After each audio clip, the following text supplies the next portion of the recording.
আজ 6 এপ্রিল আমরা বেরিয়ে পড়েছি পেহেলগাম থেকে। আজকে আমাদের যেটা ঘোরার শিডিউল রয়েছে, আমরা এখন যাব মাত্তানে সূর্য মন্দির দেখতে। এরপর আমরা চলে যাব আজভাল।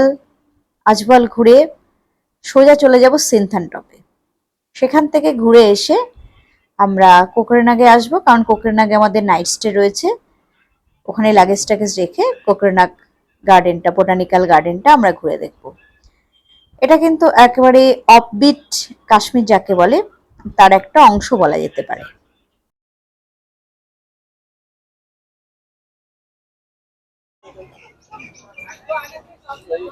আমরা এসেছি এখন মার্তণ্ডের সূর্য মন্দিরে। প্রচুর সিকিউরিটির ব্যবস্থা রয়েছে। এই হচ্ছে সূর্য মন্দির, আমরা ঢুকছি।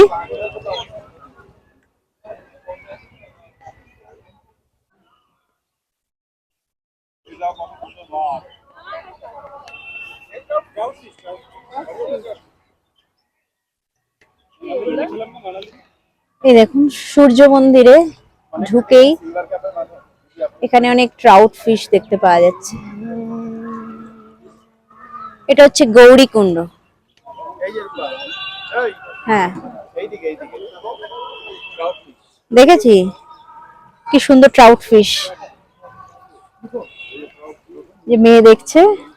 আচ্ছা, এই গৌরী কুণ্ডে স্নান করার একটা নির্দিষ্ট টাইম আছে। এই যে এই কুণ্ডে স্নান করা যায়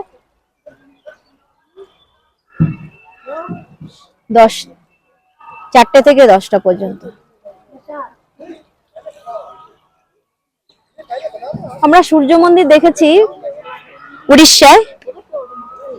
দেখুন, এখানেও ট্রাউট। আজ রামনবমী থাকায় এখানে প্রহরা আরো বাড়িয়ে দেয়া হয়েছে।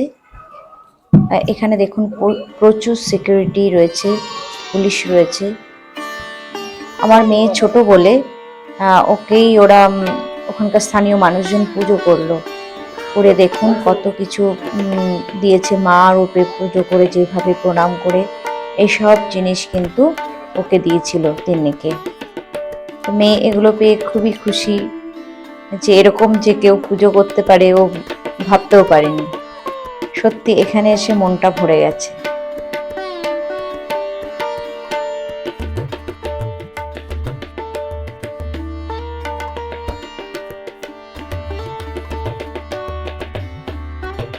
পুরনো যে মার্তণ্ডের সূর্য মন্দির, সেখানে আমরা যাইনি। এটা নতুনভাবে তৈরি হয়েছে, এই মন্দিরটি নতুন করে সাজানো হয়েছে। কারণ আগের মন্দিরটিকে সুলতান সাম্রাজ্যের সময় পুরো ধ্বংস করে ফেলা হয়। এটা নতুন করে মাত্তানে তৈরি করা হয়েছে। এখানে শনিদেবের মন্দির, সূর্যদেবের মন্দির, এখানে দুর্গা মন্দির আছে। আর এটা হলো সূর্য মন্দির। মার্তণ্ড মানে হচ্ছে সূর্যদেব। দেখুন কি সুন্দর এখানে পুজো দেওয়া হয়। এখানে মানুষজনের ভক্তি দেখে আমি তো অবাক হয়ে গেলাম। আর মন্দিরটা দেখুন কত সুন্দর একটা জায়গায়। আর যেটা প্রাচীন ছিল সেটা তো ধ্বংসই হয়ে গেছে, এটা নতুন করে আবার তৈরি করা হয়েছে। তো এখান থেকে আমরা চলে যাব এবার আজবাল।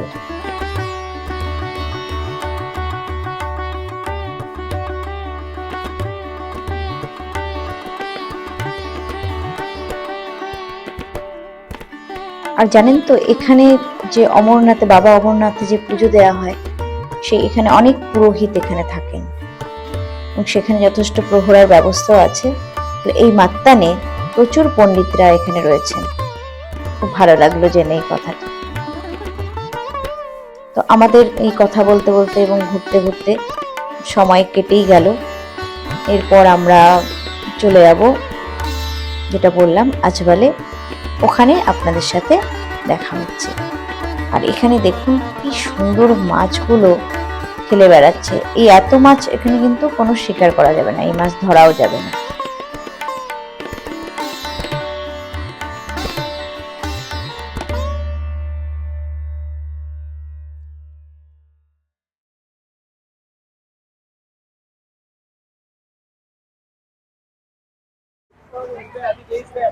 আমরা আছি আজবাল মুঘল গার্ডেনে। এখানে টিকিট এন্ট্রি করতে হয়, অ্যাডাল্টদের 30 টাকা আর বাচ্চাদের 15 টাকা। দেখে বন্ধ।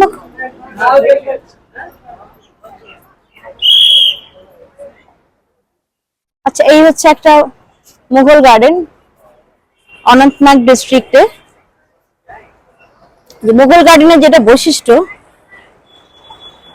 এরকম প্রস্রবণ প্রস্রবণ থেকে জল এরকম, প্রত্যেকটা মুঘল গার্ডেনের এটার বৈশিষ্ট্য যে একদম গার্ডেনের ঠিক মাঝখান দিয়ে এরকম জলধারা বয়ে আসবে, খুব সুন্দর।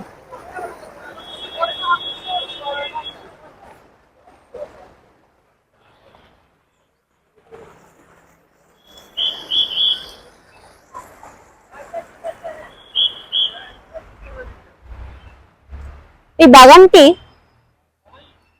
চিনার, পপলার এই গাছে ঘেরা।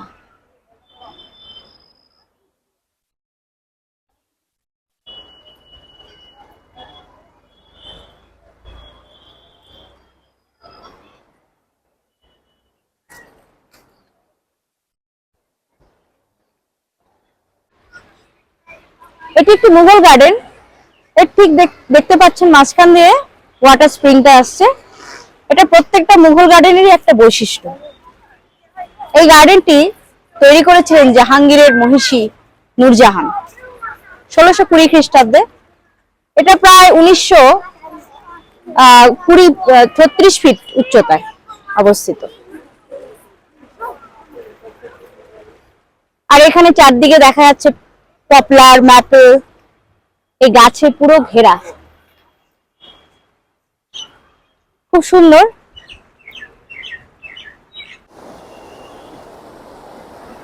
আচ্ছা, এই মুঘল গার্ডেনটি দেখুন তিনটে ধাপে বিভক্ত। তিনটে ধাপ আছে। প্রথমে আমরা যখন আসলাম, সোজা হেঁটে আসলাম, আসার পর দেখুন এই আরেকটা স্টেয়ার দিয়ে আমরা উপরে উঠছি। এইরকম আরো একটা ধাপ থাকবে।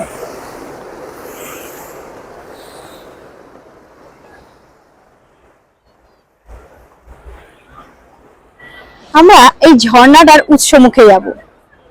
এই সোজা গিয়ে দেখুন এরপরে আরেকটা ধাপ আছে।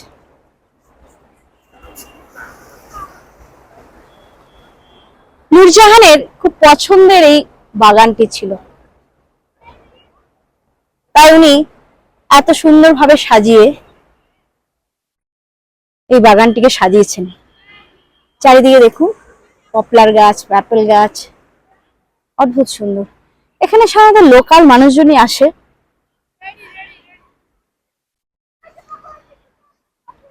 ওই সামনে দেখা যাচ্ছে এই প্রস্রবণটার উৎস মুখটা। এটা আমরা আরেকটা ধাপে উঠে পড়েছি। এই যে দেখুন এখান থেকে আরেকটা ধাপে উঠে পড়েছি। মোট তিনটে ধাপ।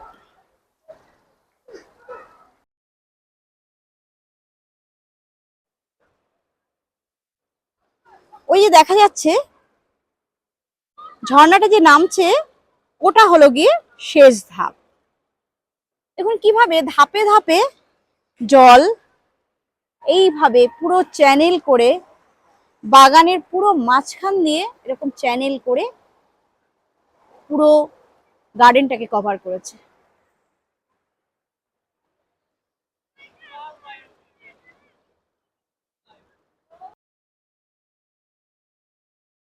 হলো এই পার্কের শেষ ধাপ, একদম ওপরে দেখতে পাচ্ছেন তো, ওই ঠিক ওপরটাই হচ্ছে শেষ ধাপ। শেষ ধাপে পৌঁছে গেছি, ওখানেই আছে উৎসটা। চলো। এর পরের গন্তব্য ডাকসুম হয়ে সিনথানটপ। এই সিনথানটপ একটা অফবিট কাশ্মীরের একটা অংশ বলা যায়। এখানে খুব কম মানুষই আসেন ঘুরতে।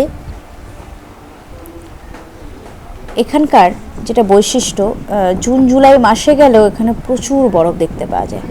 আর এই সিনথানটপ কিন্তু সবসময় খোলা থাকে না। জানি না আজকে আমরা খোলা পাবো কি না। ড্রাইভার দাদা বলছিলেন যে খোলা আছে। এখন পুরোটাই ডিপেন্ড করছে ওখানে যারা আর্মির যারা রয়েছেন তারা আমাদেরকে আদৌ ওপরে যেতে দেবেন কিনা। দেখা যাক, সবটাই আপনারা দেখতে পাবেন আমরা আদৌ যেতে পারি কিনা।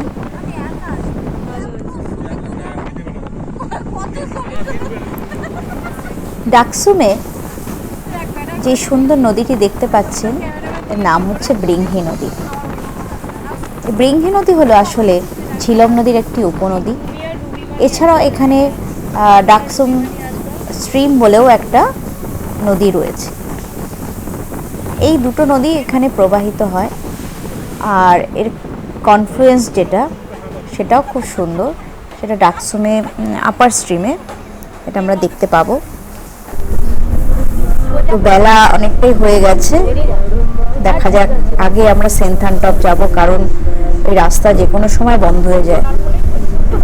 জানি না যেতে পারবো কিনা, টেনশন হচ্ছে।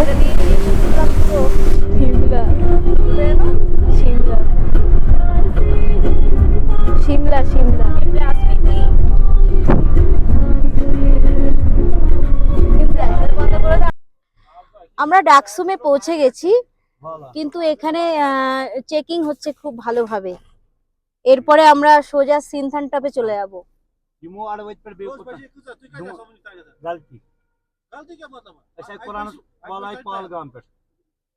নমস্তে স্যার। সিনথানটপে যাওয়ার এন্ট্রিতে আমাদের যাওয়ার অনুমতি দিল। এরপর দেখি আমরা যাচ্ছি এখন সিনথানটপে।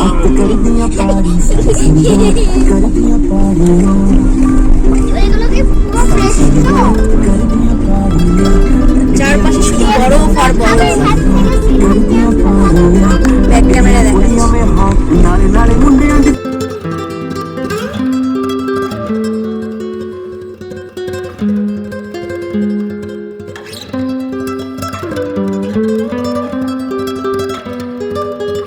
উফ, কি যে বরফ, কি বলবো। আমাদের গাড়ির সমান সমান পুরো উঁচু বরফ হয়ে গেছে জায়গায় জায়গায়। মোটামুটি 3-4 ফুট উঁচু তো হবেই বরফের দেয়াল।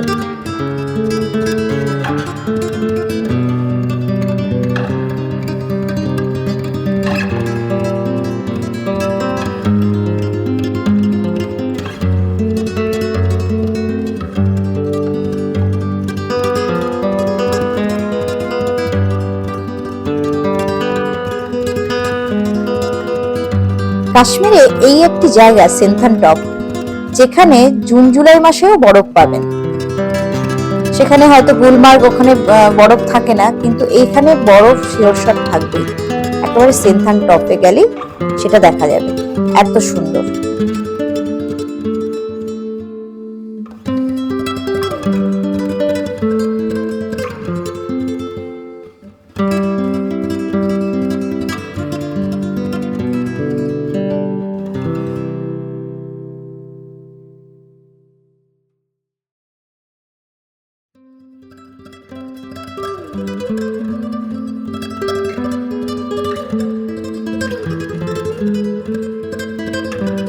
যত এগোচ্ছি বরফের প্রাচীর তত উঁচু হচ্ছে।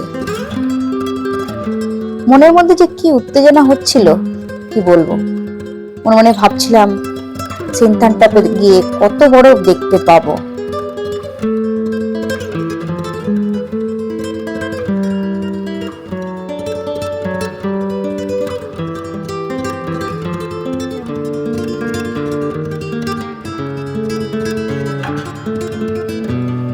ওই যে দেখা যাচ্ছে হিমবাহ নেমে আসার পথ। ওহ, কি যে লাগছে, অপূর্ব অপূর্ব। পাইন গাছগুলো দেখুন কি সুন্দর, মনে হচ্ছে কে যেন সাজিয়ে এখানে লাগিয়ে রেখেছে।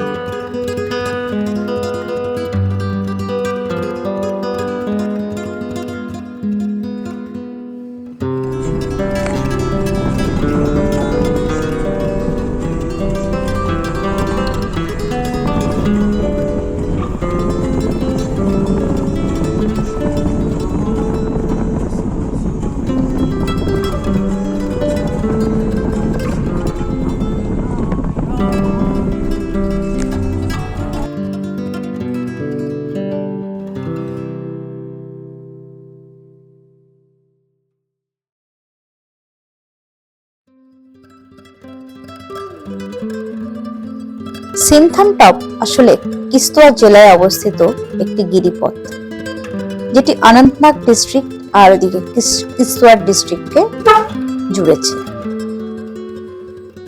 3800 মিটার উঁচুতে অবস্থিত এই গিরিপথটির অপার সৌন্দর্য পর্যটকদের মুগ্ধ করে। তবে বেশি মানুষজন এখানে এখনো আসে না, লোকচক্ষুর আড়ালেই রয়েছে এখনো পর্যন্ত সিনথানটপ। এখানের সৌন্দর্য কাশ্মীরের অন্যান্য যে কোনো অঞ্চলের সৌন্দর্যকে হার মানিয়ে দেবে। আমরা পুরো সিনথানটপ যেতে পারলাম না, কারণ রাস্তা এত বরফ, যাওয়ার আগেই দেখলেন যে এত বরফ, পুরো রাস্তা বরফে ভর্তি, বরফ কাটার কাজ চলছে, তাই আমাদের যেতে দিল না। কি করব, ব্যর্থ মনোরথে।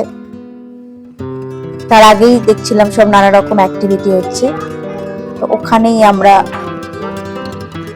অ্যাক্টিভিটি নানা রকম করলাম।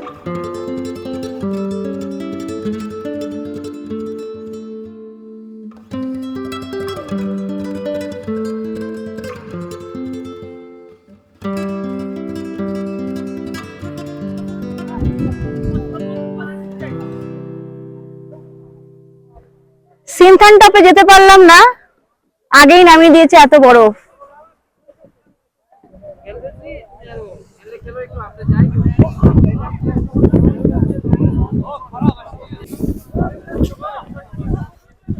সিনথানটপের আগেই দেখুন কি বরফ।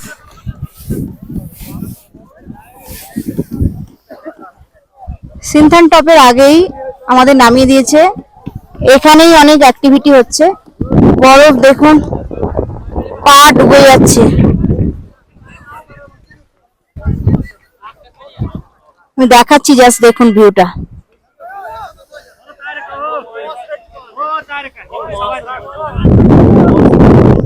এখানে নানা রকম অ্যাক্টিভিটি হচ্ছে।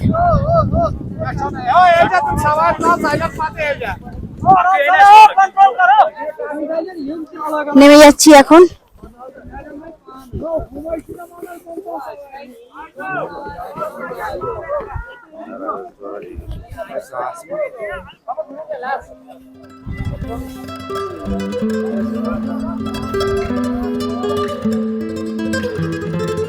যেহেতু উপরে যেতে দেয়নি, তাই নিচেই কিন্তু অনেক বরফ থাকায় ওখানেই সব অ্যাক্টিভিটি গুলো হচ্ছিল।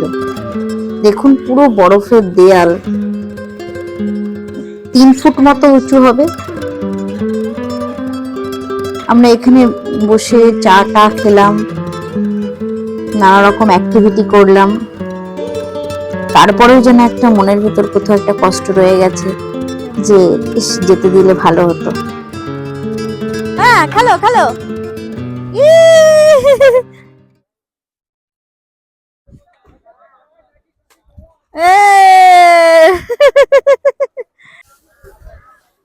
আমরা এখন চলে যাচ্ছি মনের ইচ্ছেটা অসম্পূর্ণ রেখেই, কারণ সিনথানটপে বরফ কাটা, এত বরফ যে বরফ কাটার কাজ চলছে, আমাদের কিছুতেই যেতে দিচ্ছে না। তো অনেক আগেই আমাদের দেখুন এই জায়গাটায় নামিয়ে দিয়েছে। আবার কখনো দেখা হবে। এখানে আমাদের এসে এত ভালো লাগে, দেখুন কিরকম শেপ হয়ে গেছে বরফগুলো গলে গলে। আর আমার পেছন দিকটা দেখুন। তো যারা কাশ্মীরে ঘুরতে আসছেন, আইটিনারিতে এই সিনথানটপ রাখতেই পারেন। খুবই সুন্দর, খুব ভালো লাগবে, কি বলবো, জান্নাত একেই বলে। তো যাই, ওই যে আমার মেয়েরা খেলছে।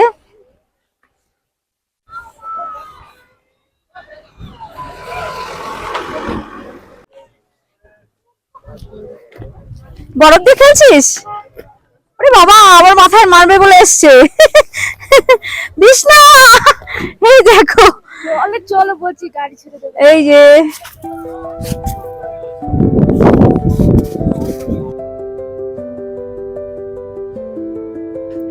আমাদের বেরোতে বেরোতে প্রায় 3:30 বেজে গিয়েছিল। ওখানে থেকে তাড়াতাড়ি করে বেরিয়ে আমরা নিচে ফিরে আসছিলাম, কারণ আমাদের টাইম দিয়ে দিয়েছিল যে 3টের মধ্যে ঢুকতে। তো আমাদের অনেকটাই লেট হয়ে গেছে, জানি না এখন কি বলবে। কিছু করার নেই, কারণ এরকম জায়গায় এসে ফিরে যেতে আর মন চায় না। আমরা বৃঙ্গি নদীকে পাশে রেখে ডাকসুমের উপর দিয়ে এগিয়ে যাব হচ্ছে আমাদের পরবর্তী গন্তব্য কোকরনাগে। ওখানে আমাদের আজকে রাত্রিবাস। তার আগেই ডাকসুমেই আমরা একটা হোটেলে লাঞ্চ করে তারপরে এগিয়ে গেছি।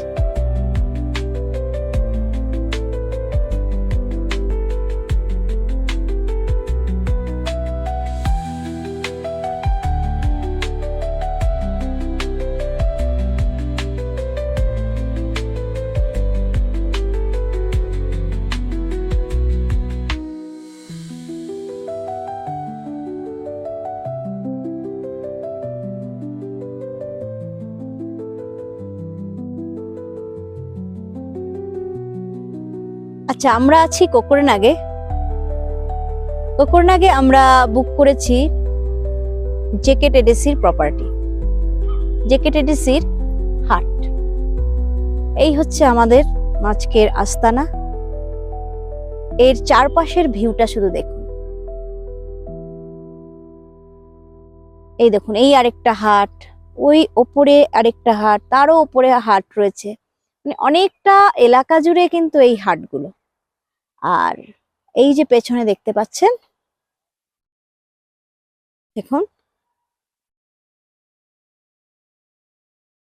ওই পেছনটায় হচ্ছে কোকরনাগ বোটানিক্যাল গার্ডেন। ঠিক অপোজিটেই হচ্ছে আমাদের হাট। এই যে মেয়ে খেলা করছে, মাম্মা হাই করে দাও।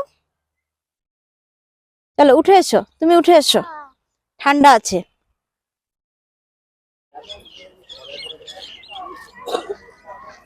আমরা আছি এখন কোকরনাগ বোটানিক্যাল গার্ডেন। অনন্তনাগ ডিস্ট্রিক্টে অবস্থিত একটা বড় বোটানিক্যাল গার্ডেন। প্রায় 2000 মিটার উচ্চতায় এই পার্কটি অবস্থিত। এখানে দেখতেই পাচ্ছেন এখন বাজে প্রায় 5:40। কত ভিড় দেখুন। আর আমরা এসেছি এপ্রিল মাসে, প্রচুর সানলাইট কিন্তু এখনো আছে। এখানে বড় বড় উইলো গাছ, পপলার গাছ, ম্যাপল ট্রি, এগুলো সব রয়েছে। খুব সুন্দর সাজানো গোছানো একটি পার্ক। আজকে আমাদের নাইট স্টে এই পার্কেই হবে। ওই যে দূরে দেখতে পাচ্ছেন গ্রিন কটেজ গুলো, ওগুলো হচ্ছে জেকেটিডিসি হাট। আমরা ওই জেকেটিডিসি হাটে উঠেছি। আজকে আমাদের আস্তানা হচ্ছে জেকেটিডিসি হাটে।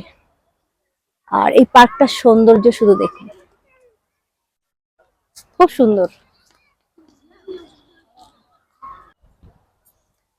যেটা দেখতে পাচ্ছি এখানে লোকাল মানুষরাই কিন্তু বেশি বেশি দেখতে পাচ্ছেন। যে দেখুন সব পিকনিক মতো করছে। এই দেখুন, লোকাল মানুষজনেরই ভিড় বেশি এখানে। Beautiful garden. তো ওনারা বললেন যে 7টা-8টা পর্যন্ত এই পার্কটা খোলা থাকে।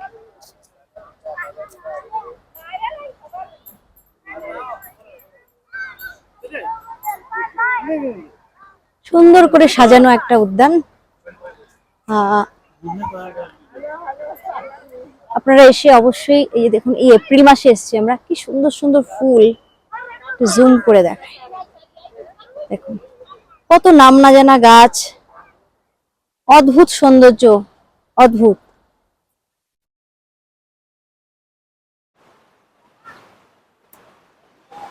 আমরা এখন দাঁড়িয়ে আছি কোকরনাগ জাতীয় উদ্যানে। এই যে জলটা, একটু জলটাকে দেখান। এই যে স্প্রিং, এই স্প্রিংটা কোথা থেকে আসছে আমরা এখনো জানি না, এর সোর্সটা কোন জায়গায় রয়েছে। বলা হয় যে এই জলে মেডিসিনাল প্রপার্টিজ রয়েছে। এটা একটা বিশাল বোটানিক্যাল গার্ডেন। এই যে দেখতে পাচ্ছেন দূরে চিনার গাছ। তো এই জল অনেকেই ভরে নিয়ে যাচ্ছে, খাচ্ছে। কারণ এটা বলা হয় যে মেডিসিনাল প্রপার্টিস রয়েছে, নানা রকম রোগ সেরে যায়। তো দেখুন উনি এখান থেকে জল নিচ্ছেন এই স্প্রিং থেকে। আমি আগেই বলেছিলাম এতে হচ্ছে মেডিসিনাল প্রপার্টিস রয়েছে। তো এই জল, এই যে দেখুন ভেতর, ওই পাশটা একটু দেখিয়ে দাও, ওই ভেতর থেকে শুভ্র একটু ওইদিকে দেখা, ঠিক ভেতর থেকে, কোথা থেকে আসছে আমরা জানি না, ভেতর থেকে আসছে। আর এই জলের গুণাবলী, ঔষধি গুণাবলী প্রচুর। এখানকার লোকাল লোকজনও কিন্তু এই জল নিয়ে যাচ্ছেন, এই জল খেলে অনেক রোগ ব্যাধি সেরে যায়। এটাই হচ্ছে এই পার্কটার বৈশিষ্ট্য, এই বোটানিক্যাল গার্ডেনের। আর এই যে কোকর নাগ, এটা মোরগের পা আঁচড়ে দেওয়ার ফলে যেরকম আঁচড়ের দাগ হয় সেরকম ভাবে ঠিক বেরিয়ে আসছে। এটা দেখলে বোঝা যাবে পুরো মোরগের আঁচড়ের মতো, দাগের মতো বেরিয়ে আসছে।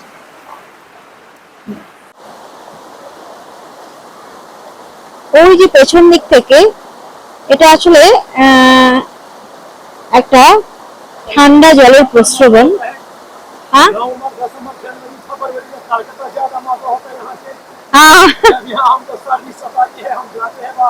अच्छा अच्छा। हाँ, लेकिन उधर तो बहुत गर्मी होता है।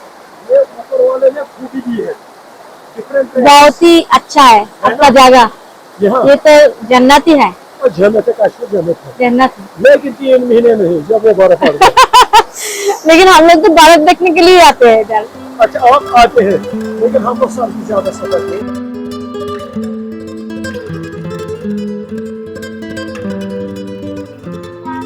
এত সুন্দর পরিবেশে বোটানিক্যাল গার্ডেনটি দেখে আমাদের মন পুরো ভরে গেল।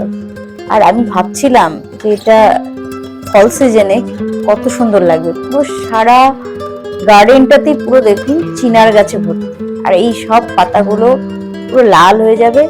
আর এক একটা গাছ প্রায় 100-200 বছরেরও পুরনো।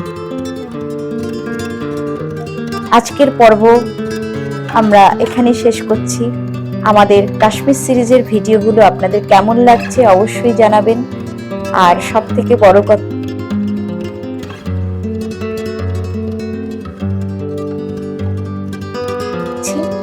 ভালো লাগলে অবশ্যই ভিডিওটি লাইক, কমেন্ট আর বন্ধুদের মধ্যে শেয়ার করে দেবেন।